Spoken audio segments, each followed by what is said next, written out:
Welcome to Start Before You're Ready, the podcast that proves that you don't need to wait for the perfect moment to begin your journey towards better health and happiness. I'm your host, Kelly Young. Remember, the first step is often the hardest, but it's always worth taking. Hey guys, it's Kelly, and I am thrilled to introduce you to my guest, Gretchen Comey, today. Gretchen is a star student with KBC and has just had an incredible journey of growth and development. And I love her story of how she got started with us. And I actually just love everything about her. And I can't wait to share her with you. I'm going to try really hard to let Gretchen pour into you guys with all the amazing information that she has. And I'm going to let her start by introducing herself. I'm Gretchen. I will be celebrating my 10th year anniversary with KBC this summer. But I do not remember life before KBC. I think the important piece of introducing myself to anyone who knows you and the community is how scared I was to join. I was a very reluctant student. I actually call myself a stalker because I was for 2 years before I had the nerve to join. And even then, I wouldn't come without a friend. So it was a long, slow march there. But then anyone who knows me inside the community, I think would be shocked to hear that, because once I was here, it was like, where have you been my life? And I've just become a mainstay. Anything else that the community offered, I was taking.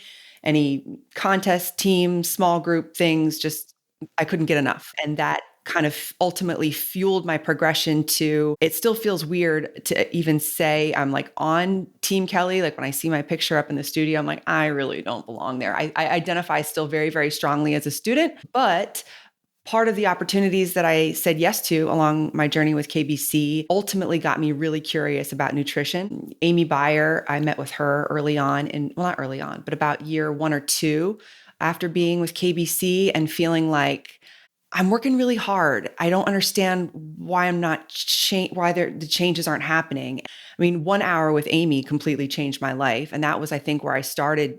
Well, I know that's where I started to understand the power of nutrition. It was like one small change. I didn't even learn about protein or what that was until I met with Amy well into my late 30s. So that was life-changing. And then through the contest and just being competitive and trying to learn more and more and more, nutrition just kept becoming the answer. So I stumbled into this profession of nutrition coach, but I will always just consider myself a student. Well, first of all, I think that is why one of the things that makes you so valuable, Gretchen, is you are such an incredible student of life. And we're all students and we're all growing and learning. And the minute you stop thinking you need to learn and grow is definitely not a good thing. So I think that's amazing. And I love that you shared that you were reluctant to start. She has a story. It's actually in the book.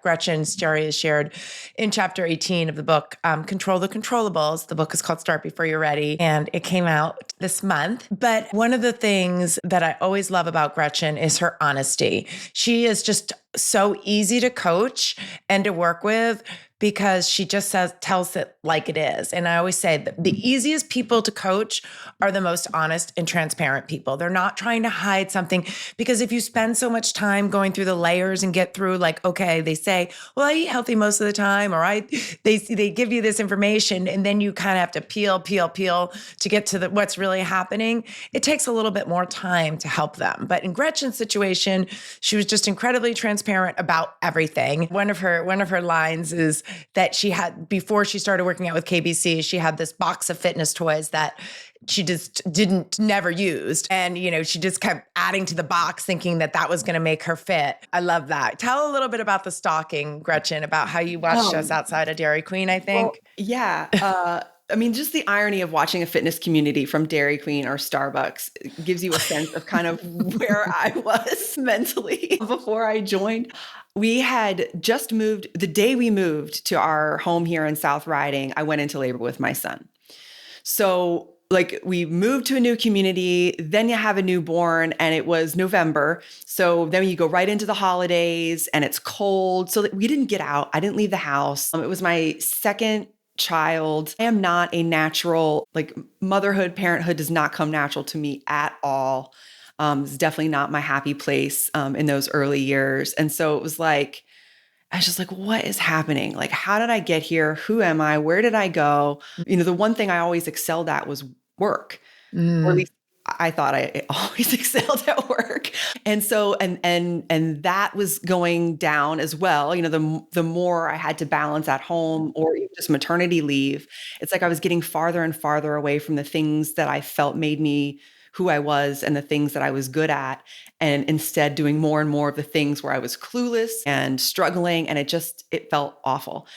But I digress. Really, the point that you're getting at, or what you asked, was I'd heard about KBC because with our move, someone at my husband's work, and he cannot remember who gave him this recommendation, which is a pain point for both of us to this day. But someone at work just said, "You moved to South Riding." When we lived there, 'cause that point they no longer lived there, but he's like, when we lived there, my wife went and she loved it. So if your wife's looking for a place to go to lose all the baby weight, you send her to Kelly's boot camp. I think she'll really like it. And so, John mentioned it, and I was like, they work out in a parking lot? Are you freaking kidding me? So then I drove by to be like, is this real? And it was. And there were like 100 people there. I was like, no way. And like I said, it was cold, like it's winter. So I'm like, these people are nuts. And then there was like something about the steadiness of it. And it's like, well, of all these people, can all these people be wrong? So then it was like the judgment quickly turned to curiosity. And, eventually, like, as I said, so it was 2 years. So my son is now 2 years at this point, and my oldest, was 4.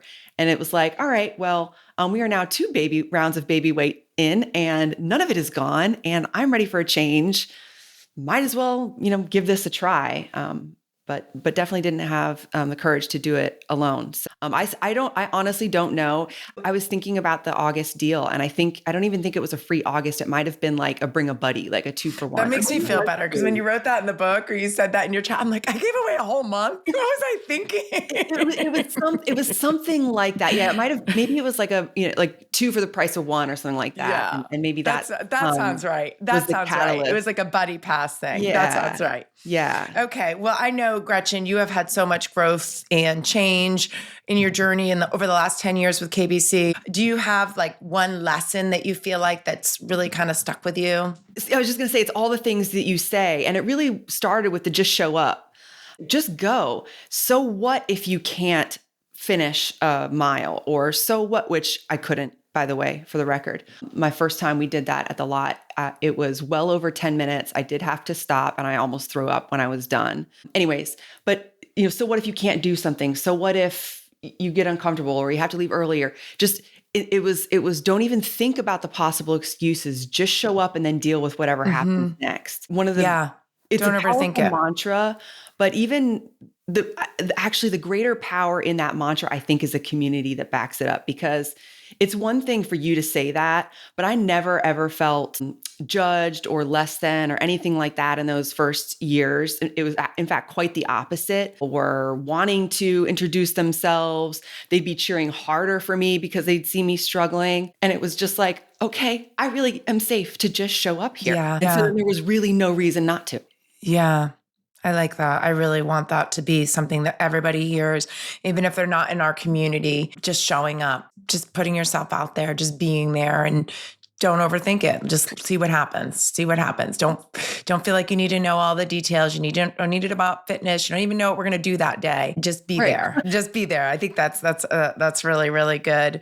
What about a change that you've noticed in yourself, like physically or mentally, since you started? There was an episode of The Dog Whisperer that I vividly remember. It's the best example I have to explain my biggest change. And I remember Caesar was working with this dog who was just terrified of everything. A very high anxiety dog, couldn't be outside. It was like cars on the street. It was just everything about this dog was shut down. And he tried a lot of his traditional avenues to, rehabilitate or get the dog over it, and nothing worked. And he had this idea. Well, what if I reverse engineer the confidence?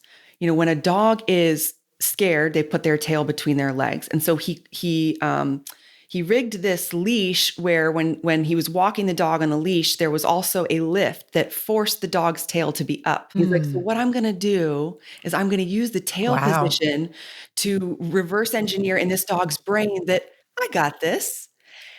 And it worked. And it was wild. And to me, that's what it is. I feel like KBC used my body to train my mind. I can do things.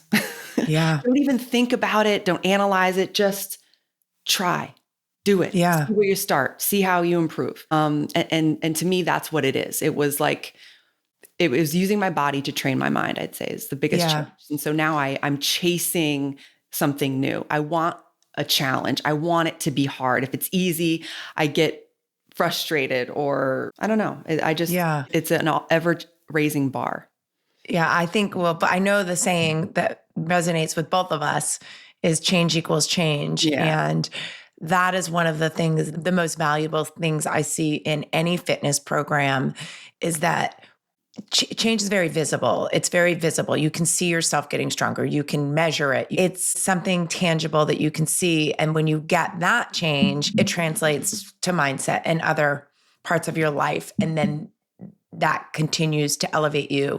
So change equals change is just perfect. And I love the example of the dog just having that physical change, really, then changing it, becoming the mentality. That's super interesting. Super interesting. Yeah, I see it every day. I mean, I see it. That's like one of the things that I say in my classes. I see some days the energy when they come in, and then the progression and the way their body changes. And I literally sometimes see negativity leaving their body while they're working out. It's just absolutely incredible. It definitely is something that is part of our community for sure, if you want it to be. And I think that's it. Like, you have to be open to it.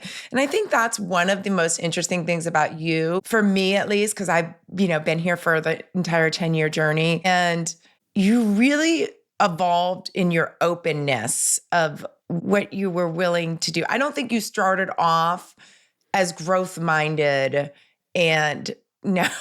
Okay. No. And I'm not outgoing and I'm not social. Like, those are not natural characteristics for me at all. I need to try to have a conversation with somebody. Otherwise, I'm going to be a wallflower and talk to the one or two people that I know in a room. Which, I could talk to you from now until the end of time. You're one of the two people. Be like the happiest person in the world. So that's not true. What's one piece of advice that you've gotten from now going back to you as a student? So Gretchen is also a coach with us. She is one of our nutrition coaches, and that we're going to tell that story of how that happened. But right now I'm talking to her more of as a student, like one piece of advice that she's gotten from the coaches that's kind of stuck with you throughout your journey. You touched on it. Yeah, I really think it is just to show up. Yeah. Just try. I think any effort is better than no effort. And that's the kind of mindset to me that makes nutrition also really appealing to me, or where I feel like I bridge the gap for a lot of people is, I think people think about eating healthy as a laundry list of things they can't do anymore. And any effort is better than no effort. Yeah. So that we can find a win. If that means, 5 sodas instead of 6 sodas, I call that a win. Absolutely. If that's 4 hours of sleep instead of 3 hours of sleep, that's a win. Yeah. And so there's a lot of standards that exist, whether it's what your body looks like or how fast you should be running, how much you can lift. And if you get too caught up in the generic metrics that exist in the world, those numbers, instead of where you're at now and where you're at in the next hour or the next day or the next week, it's really easy to fall down and be unmotivated. And so I think the just show up, and then again, being just the actions that the community welcomes you with, every member of the team, every member of the community, it's just show up. You're going to get better. Yeah. Or at least feel better. Because you showed up. Maybe you don't get better that day. Maybe getting better was the fact that you showed up. And you had a horrible lift or a horrible 100%, whatever it is. 100%. But because you went when you didn't want to, that's the win. I love that. Yeah. Yeah. You talk about how your personal standards have risen. And I love that you love that ish saying, like, that you're not like the perfect model of health and fitness. No. Can you talk a little bit about that? Yeah. I love sugar more than anything in the world. I love it. And like the bad stuff, like with the red 40, the Swedish fish, the hot tamales, jelly beans. We got that. Sugar candy. Anyways, I just say that because I think John will make fun of me sometimes, or will make fun of myself when I'm indulging about like you're a nutritionist now, Gretchen, you need to be more responsible than this. And I was like, actually it's really responsible that I am enjoying something responsibly. And anyways, it's more just all or nothing is a losing battle all the time. Perfection, it doesn't exist. And so if that's the mentality that you go into any new pursuit of change or improvement with, this all or nothing, you're going to fail by those metrics. And so if you can instead adopt the ish mentality, like I'm going to be healthy-ish, I'm going to be fit-ish. What does that look like for you? What's reasonable? What's sustainable? If you think about the phases of life, whether it's I'm currently in the phase of life where I am in a car more than I've ever been in my entire life, driving my kids around, and I love how successful they are and all the great things they're doing. And it comes at a personal cost. And so I need to give myself the grace in life that that's where I'm at right now. So what are my controllables? And it is more nutrition. It is, more the stress reduction or whatever it is. And so you're always balancing a multiple-legged stool, and, you have to find the issues and celebrate them as wins. Yeah. Yeah, that's really good. That's really good. And one thing I often forget about you, and I don't know how much, if you want to talk about this, but you've had some health setbacks that you don't really like to talk about because that's not what you want to be part of your identity. But I think it would be helpful to share a little bit about that and the things that you've done to overcome that. So I don't feel like I've fully come out the other side yet. Maybe is more my reluctance. Like I kind of want the body of work to exist so that my analytical brain can perfectly package the story. But at the highest level, I did get an autoimmune diagnosis. I'm very lucky. It doesn't seem to be too severe or limiting. I had noticed it was creating a lot of pain in my life that didn't exist. And so it was making things like, again, like I said, I had my work that I thought that's where I excelled or was doing, good at. And then there was distance being created there. And I'm in a similar pattern now with exercise where that had become my new happy place, something I thought I was good at and where I was excelling. And then to get that news that, I needed to change how that looked or the intensity or those types of things, any type of limit that was being imposed on it really was hard to have like a timeout or pause. But it was an important piece of the nutrition catalyst because it was about the same time, or it was setting the stage for the Legends team and another woman on that team who had much bigger fish to fry than I certainly did. And had so much more grace and openness about it. Like, okay, well, this is what I can do. So this is what I'm going to do. And I was like, wow. Yeah. And so, yeah, we had a woman, one of our students joined Gretchen's contest team to lose weight because she wanted to get into a study for leukemia, a trial, and they had rejected her because her weight was considered to be overweight. And she joined the contest for that reason, which we'll talk a little bit more about the contest, but that was just, that's really was Gretchen's catalyst to becoming a nutrition coach, because she was really able to help this woman lose the weight that she was really struggling to lose and get into this study. And that's when you're like, I have a gift. And just to go back, just to kind of, I know we've talked about the Winter Challenge on this podcast before, but this might be your first time listening. Every year since really 2010, I've offered what is known as the Winter Challenge, and it's not just your typical weight loss competition. People are put together on teams, and the team kind of creates a culture and a mission. And what year, Gretchen, did you become a challenge leader? I think it was 2017. Yeah, the Heroes. So in 2017, and I know I don't want to let her talk about this, but Gretchen became a rookie challenge leader. She had never done the challenge before and stepped up as a leader, which says a lot about her in general. But the team was incredible. They won, right? You guys won. Doesn't matter if you win or not. Sometimes that's not the magic of a team. But what I noticed after that was, well, first of all, one of the things that Gretchen did in this challenge was she didn't want to be with people that she knew. She was like, put anyone on my team. I didn't know anybody. Well, you didn't know anybody. This is still in my. All right, I'm gonna let you talk. I'm gonna let you talk. So I did eventually evolve to that. Like I liked like, this is a great way to meet people in a framework that suits me. But that first year, I didn't know anybody. I hadn't been there a full year yet, or maybe it was just over a year. Anyway, I was still fairly new, but it was like, I mean, talk about start before you're ready, because I remember I had no idea what it was.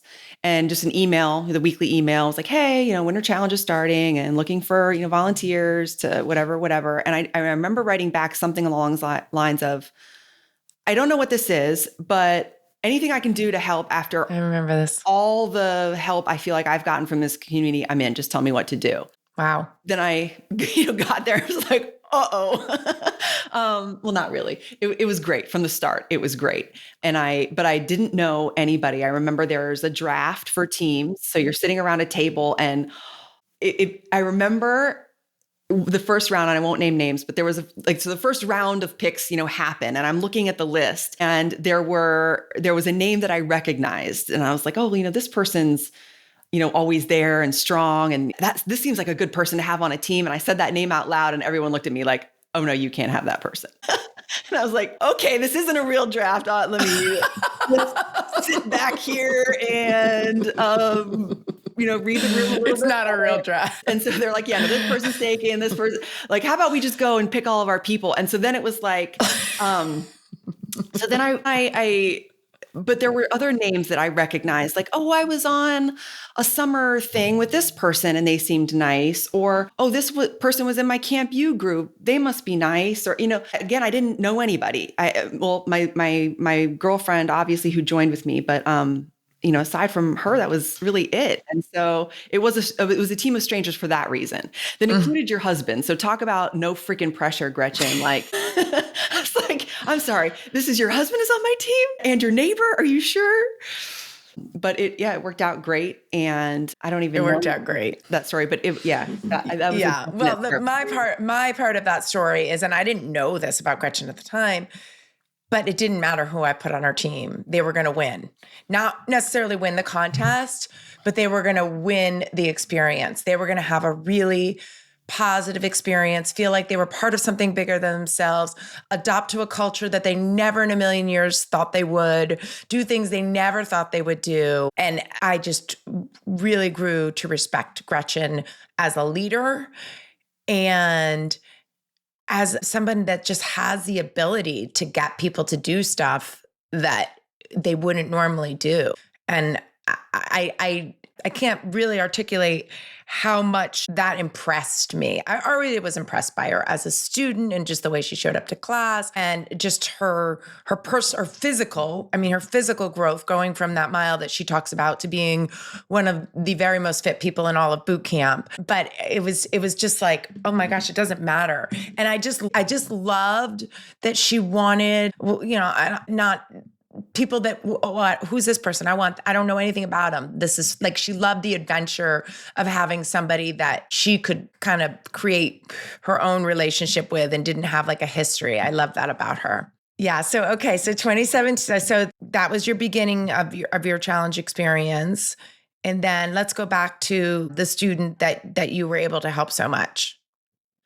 Well, I mean, the truth is I really, in many ways, she was her own hero. I think the help that I provided was simply calculating some macro targets for her.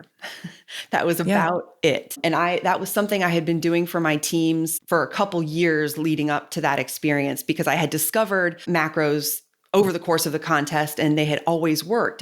They worked for men, they worked for women, they worked for 35-year-olds, they worked for 62-year-olds. So it was, once we understood that there was an actual custom formula with the numbers on an in-body to set what someone should be eating to change their body composition, in that way, anyone on our teams would be very formidable if they stuck to that kind of a plan. But the power in this woman in particular was twofold, in terms of, if I'm being selfish about my experience with her, was one, just her attitude. I think the contest is more than anything else a countdown to an awesome party. It is just a great time of year. I think people look forward to it because they know they're going to maybe meet new people, but definitely have a great time with their friends.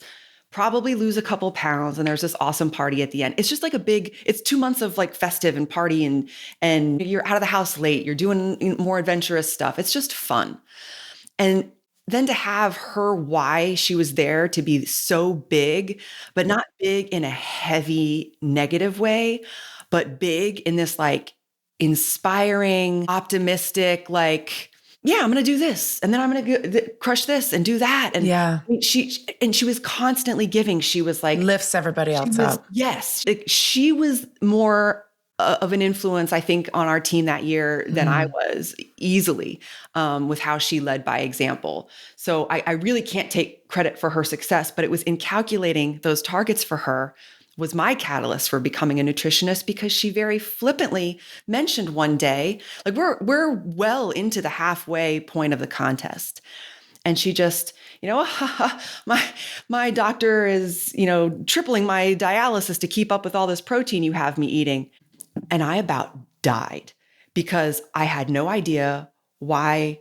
I didn't understand the connection. Like, why would there be any risk with this amount of protein? Why would you be getting dialysis? And I think, I remember everything in my body just completely freaked out. And I was like, please tell me you got doctor approval to follow these targets. Like, of course. And of course she did, because of course she did, because she's amazing.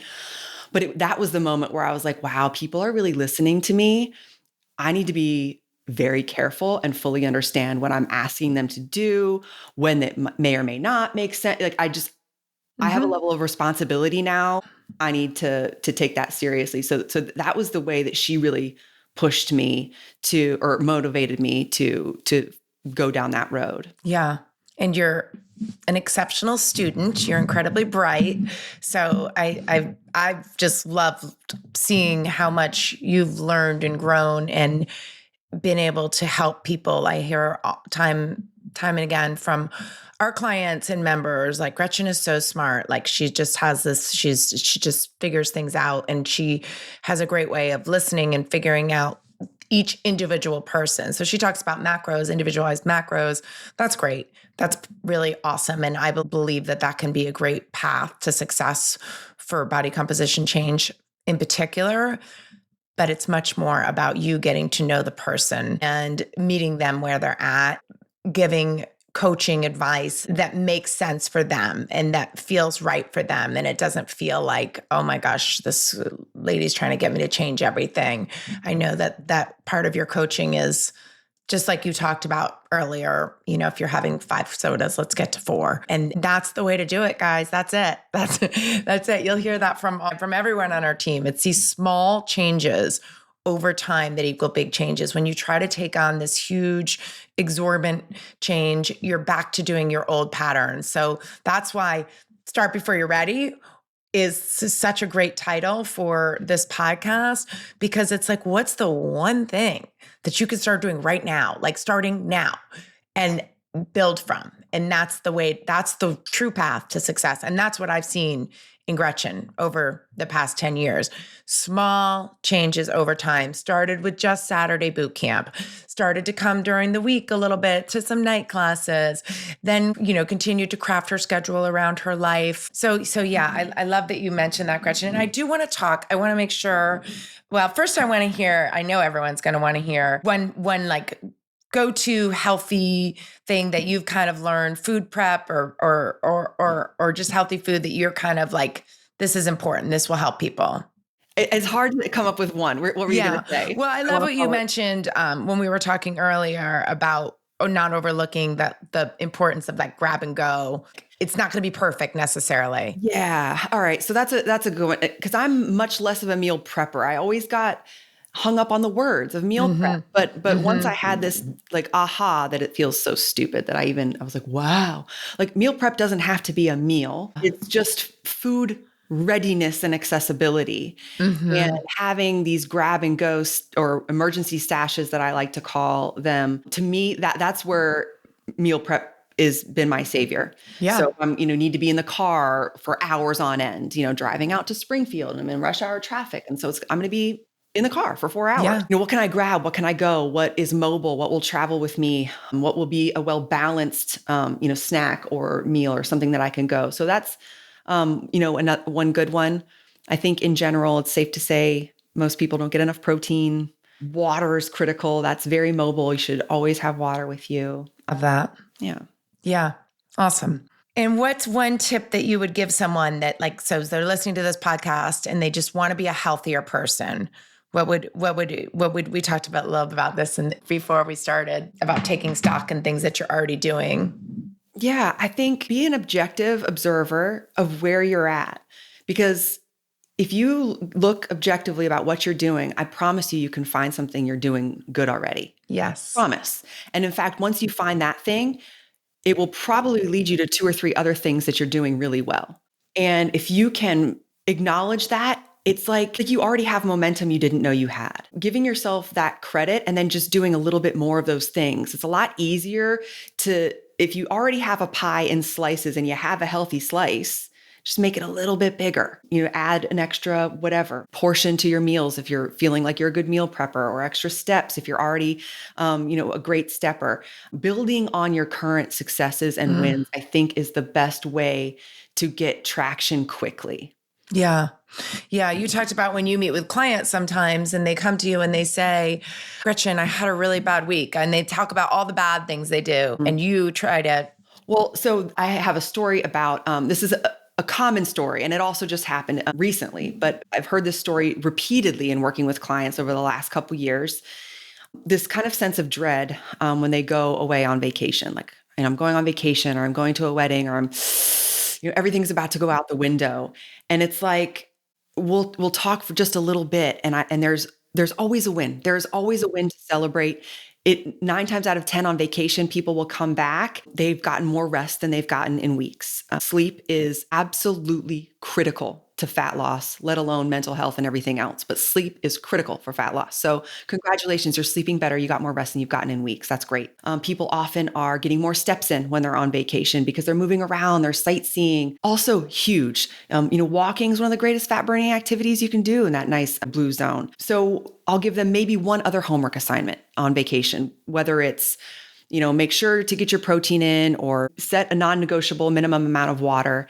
And 9 times out of 10, instead of worrying about diet and they're having the drinks, they're having the indulgences, they're not tracking, but they come back and they're right where they left, or sometimes even a little better because of just the extra sleep, the lower stress, your body is always listening. And there's always a win. That's so good. That is so good. Your body is always listening. So if you go into your vacation with a plan to maybe eat some foods that you wouldn't normally eat or have some indulgences, but then you also have a plan to increase your activity, make sure you keep your water up because that's going to make you feel better, get a little bit more sleep, lower your stress, you're going to come out on top. That's really, really good advice. And I agree. I have experienced a lot of that same dialogue with students that share that. So it's a terrible thought.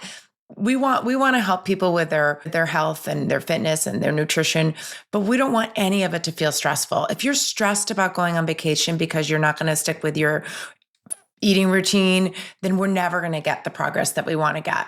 We have to go into it feeling prepared and feeling like, okay, I got this. Like I can make this happen.